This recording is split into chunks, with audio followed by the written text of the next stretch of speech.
You're going to get garbage all across the spectrum. Either they're going to do nothing or they're going to do something bad. They're certainly not going to do anything good when they don't try for anything in their lives. How are they going to do something good? The scary thing about all of this is that there still are two teams in the world. And there is a side of the world where they don't accept this crap. How long is America going to compete globally when you have countries like China and Russia and these other countries where they don't do this? I don't know if you saw, they did that survey to kids of what they want to be when they grow up. Did you ever see that? Yeah, it was crazy. Every American kid wanted to be a YouTuber. Every Chinese kid wanted to be an engineer or an astronaut. Yeah. Who owns the future? Who owns the future? We're in so much trouble. We're in so much trouble as a society, and what are we arguing over? It's insane. And what do they show you on TikTok then? Oh, absolutely, exactly. But let's stay on this. You asked a very important question. Let's go back to it. We had the same amount of guns, 1950 per capita. Brandon, can you look at that per capita, how many guns we had in 1950 versus today? Yeah. But it's relatively the same. Gun laws haven't changed dramatically from 1950 till today. What's changed from then to today? We took out God out of school. Prozac was invented in 1987. Yep.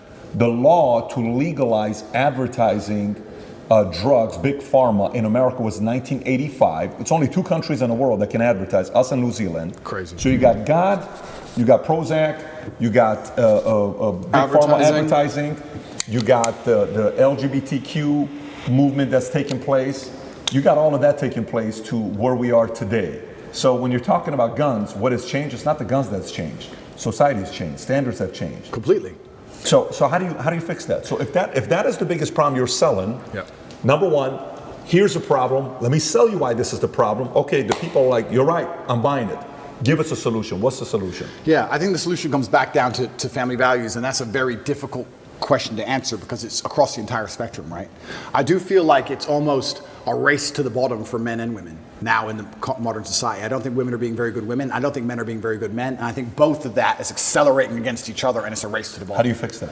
It's difficult. It's hard. And I still think one of the easiest ways to do that is God. I think if you bring back some degree of morality and some degree of standard to both sexes, I think things will start to get better. I can tell you right now, they talk about why does men not want to get married anymore. Men don't want to get married anymore. They come up with all these elaborate reasons. The main reason men don't want to get married anymore is because their girlfriend was with me for free.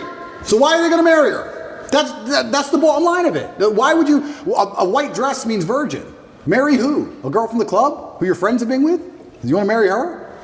Like when you remove all of the morality from life, you just end up in a scenario where the only possible logical move is to act without morals. Game theory, right? We sit there and we analyze things logically. If you're going to be, if all the women you meet are immoral, how are you going to act? Well, you act morally, you get wrecked. So how do you act? Immorally. It's a race to the bottom.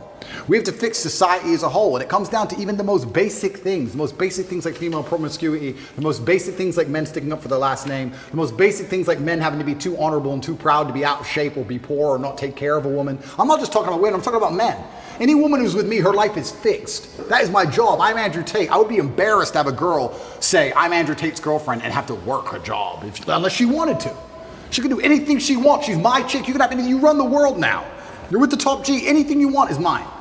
I'll take care of you in every single way, but you must take care of me. I take care of you financially and physically. You must protect me spiritually. You must do your job. It's a race to the bottom on both sides. And when you have two genders racing to the bottom and then a child is born, what do we expect from this child? Who's raising the child?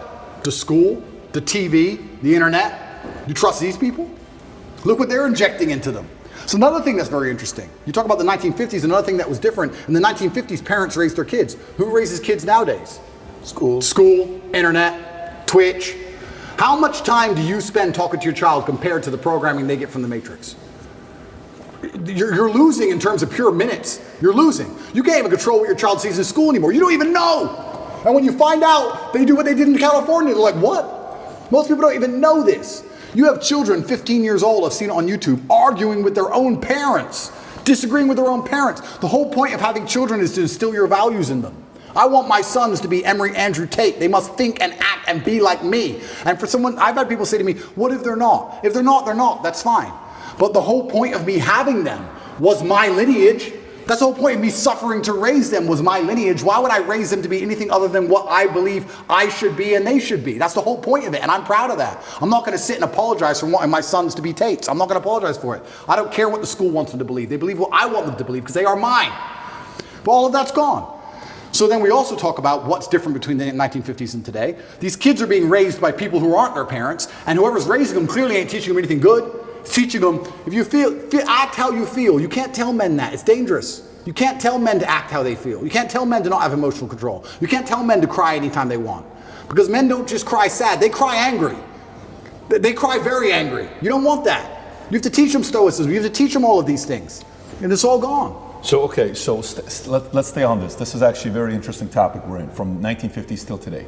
So you're saying, if somebody is a Tate, if somebody is my wife, if somebody is my son, you're going to be doing this. I'm not going to let a teacher X, Y, Z. Okay. Well, 85, 90% of America doesn't have the money to be able to put them in a private school. Correct. Where right now is June. If you go on YouTube or Twitter and look at Pride Month, everywhere kids are coming to school, parents, teachers got these pride stuff going on all over the place. Parents are like, look, I'd love to put them in a private school, but even some private schools are doing it right now. In Florida, there is a private school. It's known one of the best private schools out there. You know which one I'm talking about? I won't mention it. Starts with the letter P. People should know what it is, but they all know what I'm talking about. We have a party at our house, okay? And baseball. My son, so he's got a baseball. All the players are their parents. I'm talking to the parents. So, hey, meet one of the girls. So, what school do you go to? Oh, well, I was going to such and such school, but now I'm going to such and such school. Oh, really? Tell me why. The dad's like, yeah, it's just, reasons. He gets uncomfortable. Yeah. I said, no, really, tell me why. I'm curious. Well, I don't really want to get into that. I said, are you uncomfortable because it's political reasons? Well, yes. I said, well, let's just say you're safe to say it here. Yeah. He says, am I fully safe? I said, what do I need to tell you for you to know you're fully safe? You're fully safe with us because you know my position. Yeah. He says, fair. He says, we took him out because they started asking my daughter to do X, Y, Z with pride, to write on this. And she wrote a letter, a paper that was opposing the opinion, and she failed the class because her opinion didn't match whatever they were saying, and boom. Now, so I said, what's going on with that private school? That school's $50 grand a year per kid, the one that's grooming. 50 grand a year per kid. Yep. There's an exodus from this school to go to other schools. So one, some parents don't have the option, Andrew, to say, you and I are not worried about it. I'm not worried about it, but the people I'm leading, they're worried about it. Absolutely. How do you fix it if you're that person without the resources you got? And that's another thing that's difficult, because I have two answers to this question. I have the arrogant answer, and I have the answer that I believe is helpful. I know the arrogant one. We'll give both of them. I'll give both. Yeah. The one I actually believe is helpful. This is where I think things like we discussed earlier, like the Klan comes into effect, right? Imagine you had 18 kids from 6 or 7 parents, groups of parents, and everyone's living together. The family unit, the energy and the ethos and the merits of that particular clan is going to be so much stronger and difficult for the matrix to penetrate and break. Their best friends are the people they live with. The kids live with the other kids who believe the same as them. The parents all agree. When you're a clan, you're far more difficult to attack and assault. So I would say the first thing I would do if I was a parent of normal income, I would try and find other parents who agree with me and try and find other people who are ideologically sound. And I'd make sure that our children are friends and they spend the most time with each other. And I would try for us all to go on holidays together. And I would also put in conscious effort to try and deprogram. I don't think many parents say to their kids, what did you learn today? I'd be doing that not to check on the kid. I'd be doing the check on the school. But let me challenge you what's going on. Sure. So let's role play. Go ahead. Ask me the question. What did you learn at school today? So today we learned that, Dylan Mulvaney had the courage to stand up for her beliefs, and she's a hero because she's out there and she's helping a lot of other people that are going through challenging times be able to stand up for themselves. Okay. What are you going to tell me? I would say, why do you think they want you to believe that? What do you mean that? Why do you think they want you to believe that? They've told you something. Yeah. I don't believe that's true. What they've done is lie to you. Why do they want you to believe that? Perfect. So say you now convince me I'm your son. Yeah. Great. I go to school tomorrow. Yeah. Ready? Correct. Now I'm in school. Correct. Hey, Miss Jones says, hey, Patrick, so tell me, so what did you think about this as this? You have to write this paper. Well, let me tell you, last night I was having a conversation with my dad, and my dad told me, why do you want me to believe that? Yeah. Then comes the phone call. Yep. And then now you're cornered as a parent, and now what do you say to the school? Say I'm the school, role play. Correct. And I can't role play it by myself. It's difficult. It's difficult. And this is the exact point why you need a clan, you need a network, you need other parents. If I was a parent and my child was going to public school, I'd be extremely interested in finding other parents whose kids were going to that public school. Yeah, you have the PTA meetings, etc., but there has to be a degree of strength in numbers. It's hard.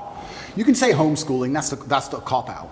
But the other answer, the more arrogant answer to this, is actually an answer I gave after the subway incident. You know, in New York with the subway where they choked the guy and he died. Yep. I get asked all the time, Andrew, what would you have done in that scenario? It's a very difficult scenario. I mean, we can argue whether he choked him too long, whether he was trying to protect people. There's a bunch of arguments. But it's very unfortunate. This goes back to what I was saying earlier. You can no longer just be the average man, the average citizen. I insulate myself from so many problems with money. I know this is a terrible thing to say and people aren't going to like hearing it, but it's true. I never have to worry about some garbage on the subway.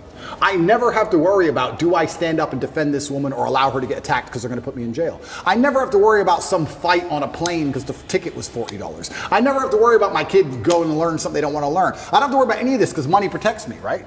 So when I say this, like if I have a girl and she's saying, all you do is work, you need to be a dad too. I'm being a dad by being rich. That's me being a dad. That's how I protect you all. I'll work 18 hours a day every single day. That's me being a dad more than almost anything, because that's how I protect you and everybody else from all this insanity. It's the only way to do it, because you need to be flexible. We're fully on the same page. I'm on the same page as you. I also went and made the money, so I get to pick and choose. Yeah. What I'm talking about is a message, because the reality is not everybody is going to go out there and make the Correct. 10 a month or Correct. whatever you make. It's just not going to happen. Correct. The market's not set up that way. Correct. Quite frankly, not everybody brings that kind of value to the market Correct. to garner that kind of pay.